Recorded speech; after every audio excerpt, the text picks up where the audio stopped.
Welcome to the Sales Influence Podcast, where we talk about finding the why in how people buy. I'm your host, Victor Antonio. Thank you for joining me again. Today, I want to talk about, you ever have something that just irritates you? Just like really irritates you? Well, here's mine. I want to talk about phrases like this. Victor, I'll get back to you. Or, Victor, let's go ahead and get together. Or, Victor, I'll reach out to you. We'll have to get together. And when I hear these phrases, I go, what does that mean? We want to get together. I'll get back to you. What does that mean? Do you use some of these phrases? Do you ever meet somebody that maybe you want to connect with and you'll say, you know what? We need to get together. Well, of course we need to get together. Let's get together.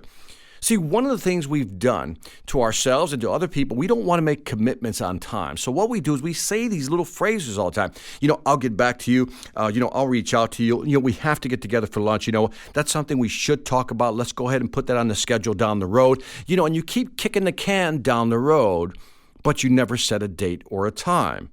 Now, we as salespeople, we need to get things down on our calendar.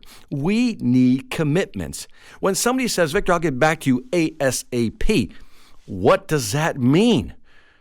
I know it means as soon as possible, but what does it really mean? See, when you just say back to you ASAP, there's some confusion there, right? What does that mean? Does that mean tomorrow you're going to get back to me? Is ASAP the next 5 minutes? Is ASAP the next 2 hours? Is ASAP, the next week? I don't know. And too often we use this in our conversations, and it creates more confusion than clarification. So the question is, why do we use these phrases? And I think too often in sales, when we're talking to a customer and the customer says something like, we need to get back to you on that. Oh, that's almost like saying ASAP. It's the same thing. We need to get back to you, Victor. I need to discuss it with my team. I'll get back to you, Victor. Let me go ahead and review it with my team, and I will give you a call. And when they say that, what do we do as salespeople? Oh, okay, yeah, well, great, get back to me. And we leave it at that. And then you walk out of the office, and you start thinking, well, when is he going to get back to me? And then you're thinking, well, maybe they meant tomorrow. And so tomorrow rolls around, and they don't call you. 2 days later rolls around, and again, no call. 5 days go by, a whole week goes by, and still no call. And you're wondering, when did he say he was going to get back to me? Well, he never said, because you never asked them for clarification. Listen carefully, this is important. Because if we want to reduce our sales cycle, the amount of time it takes to close a deal, the last thing we want to leave up in the air is our dates and times. So when a customer says, let us review the material and we'll get back to you, I want you to have some courage. Listen to me. I want you to have some courage. I want you to be bold. I want you to ask for a date or a time or both. Don't be afraid. Too often salespeople hear this phrase, well, let us review and we'll get back to you. And you just say, again, okay. Why do you just say okay? Because you're afraid to push for a commitment. You've been programmed not to be pushy. And so you say, okay. And then you'll say something like this, well, when do you want me to get back to you? That's a great question, right? When do you want me to get back to you? And I'll say, give me a call in a week, Victor. And so you give them a call in a week. But guess what? What typically happens is that they forget that they made that statement. You went ahead, put it in your calendar that you're going to call them in the week. And then when you call back, most likely they're not going to remember that they actually said that, or you're going to get their voicemail and you're going to play phone tag back and forth. Again, when we don't clarify things, get specific, it really impacts our time management. So here's what I want you to do. The next time you hear any phrases like that, I'll get back to you. We'll need to review it and I'll reach out to you. I want you to ask the question. Get the commitment for the day. When you say you're going to get back to me, Mr. Klein, are we talking tomorrow or are we talking by Friday? Let's assume it's a Monday. Are you talking tomorrow, Tuesday, or are we talking Friday? What date are we looking at? Now, you're probably saying, well, Victor, that's kind of bold. That sounds a little pushy. Well, no, it isn't. Because here's what I need you to understand. Your time is valuable. Just like the customers, your time is valuable. You don't need customers wasting your time thinking about when they're going to get back to you.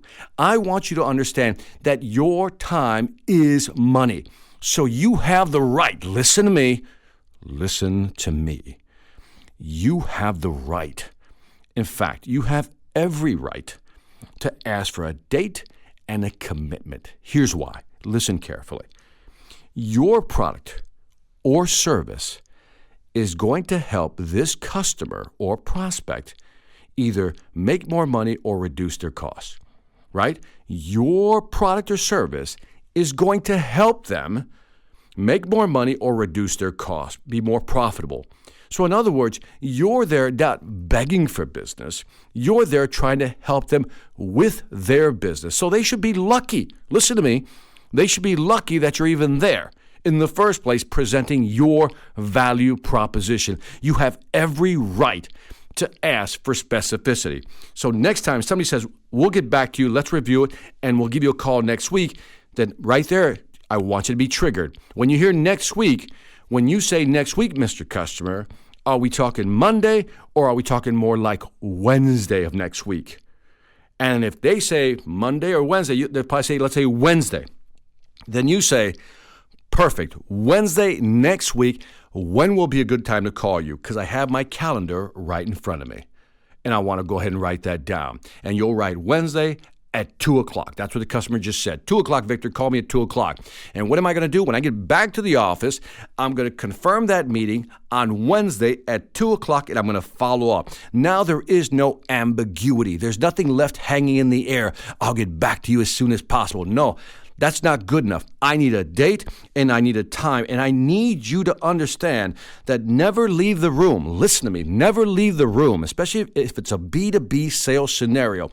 Never leave the room without getting a time and a date. And again, don't be afraid to ask for those things because you have earned the right to ask for them. Why? Because you're there delivering value. And if you believe that you're there delivering value, then guess what? Your time is valuable as well, just like the customers. So don't let them waste their time, your time. Don't let them delay things or let things hang up in the air by saying things like, I'll get back to you. Let's get together sometimes. I'll reach out to you on email. Maybe I'll call you next week after I sit down with my committee. No, you need specificity. You need time. Ask, ask, ask. Anyway. That's it for the Sales Influence Podcast. Don't forget to leave me some feedback on iTunes, Stitcher, or YouTube. Let me know what you think. I'd greatly appreciate it. Now, many of you have sent me emails, and I know I have not responded to all of them. Again, I'm getting a lot. I appreciate your feedback, appreciate the emails. I'll do my best to get through some of these. Also, as you know, check out my online sales training platform, the Sales Mastery Academy. We put a new pricing structure together so anybody, listen to me, anybody can now afford to get on the platform. 26 courses, 300 plus videos, my 13 books, and we keep adding content every month. So if you're serious about increasing your sales ability, go to salesmasteryacademy.us. That's salesmasteryacademy.us. Lastly, I want to thank you for listening. This is Victor Antonio, always reminding you, selling ain't hard when you know how. Take care.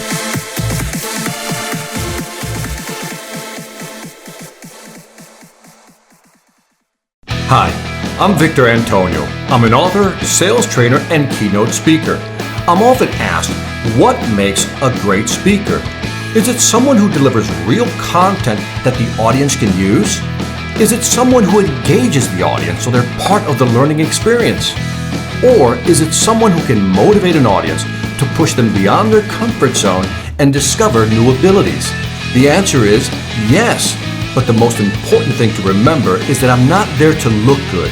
I'm there to make my client look good. Simply put, it's never about me, and it's always about them.